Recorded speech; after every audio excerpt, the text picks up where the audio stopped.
Hello, നമ്മളെ വീട്ടിലൊക്കെ എപ്പോഴും ഉണ്ടാകുന്ന അധികം ആരും കാര്യമാക്കാത്ത വല്ല ഹെൽത്തി ആയിട്ടുള്ള ഒരു ഫുഡാണ് ഞാൻ ഉണ്ടാക്കാൻ പോകുന്നത്. അതിന് വേണ്ടിയിട്ട് നമ്മൾ ആദ്യം കുറച്ച് മുതിര നന്നായി കഴുകി വൃത്തിയാക്കിയിട്ട് ജസ്റ്റ് ഒന്ന് കുതിരാൻ വെക്കുക. അത് കൂടുതൽ നേരം വെച്ചിട്ടുണ്ടെങ്കിൽ പെട്ടെന്ന് വെന്ത് കിട്ടും.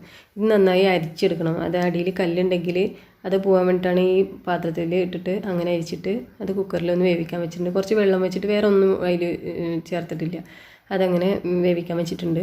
അപ്പോൾ നമ്മൾ മെയിനായിട്ടുള്ള സാധനം ഇതാണ് കേട്ടോ, ഉണ്ണിത്തണ്ട്.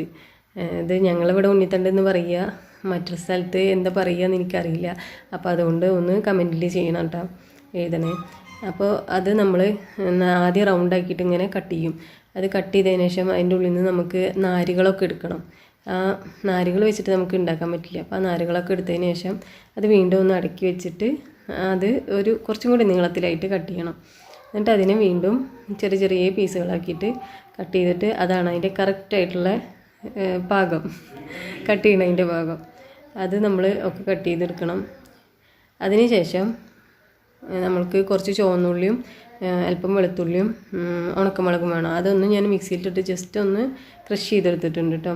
എന്നിട്ട് ചട്ടി വെച്ചിട്ട് അത് ചൂടായതിനു ശേഷം അതിൽ വെളിച്ചെണ്ണ ഒഴിച്ച് കുറച്ച് കടുക് പൊട്ടിച്ച് എന്നിട്ട് നമ്മൾ ആ ചതച്ച് വെച്ചിട്ടുണ്ടായിരുന്ന മിശ്രിതം അതിൽ ഇട്ടിട്ട് ജസ്റ്റ് ഒന്ന് വഴറ്റി കൊടുക്കുക. അല്പം കറിവേപ്പില ഞാൻ ഇട്ട് കൊടുക്കുന്നുണ്ട് കേട്ടോ.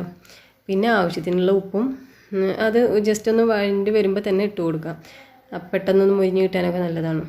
എന്നിട്ട് നമ്മൾ ആ കട്ട് ചെയ്ത് വെച്ചിട്ടുള്ള മറ്റേ ഉണ്ണിത്തണ്ടില്ലേ, അത് നമുക്ക് ഇതിലേക്ക് ഇട്ടിട്ട് നന്നായിട്ടൊന്ന് മിക്സ് ചെയ്ത് കൊടുക്കാം.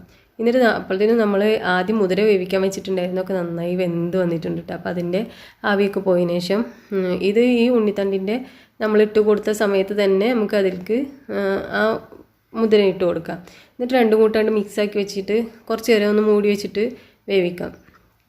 മൂടി വെച്ച് നന്നായി വേവിച്ചതിന് ശേഷം പിന്നെ തുറന്ന് വെച്ചിട്ട് നന്നായി വേവിച്ച് എടുത്തിട്ടുണ്ടെങ്കിൽ ഇത് അടിപൊളിയായിട്ട് നമുക്ക് ഉണ്ണിത്തണ്ടും മുതിരയും കൂട്ടുള്ള ഉപ്പേരി കിട്ടിയിട്ടുണ്ട്. അപ്പോൾ ഞാനിതാ ഊണ് കഴിക്കാനുള്ളത് എല്ലാം വിളമ്പാണ്. അപ്പോൾ ഉണ്ണിത്തണ്ട് മുതിര ഉപ്പേരി ഉണ്ട്, നല്ല മീൻ കറി ഉണ്ട്, മീൻ പൊരിച്ചത്, പിന്നെ മീൻ അച്ചാറുണ്ട്,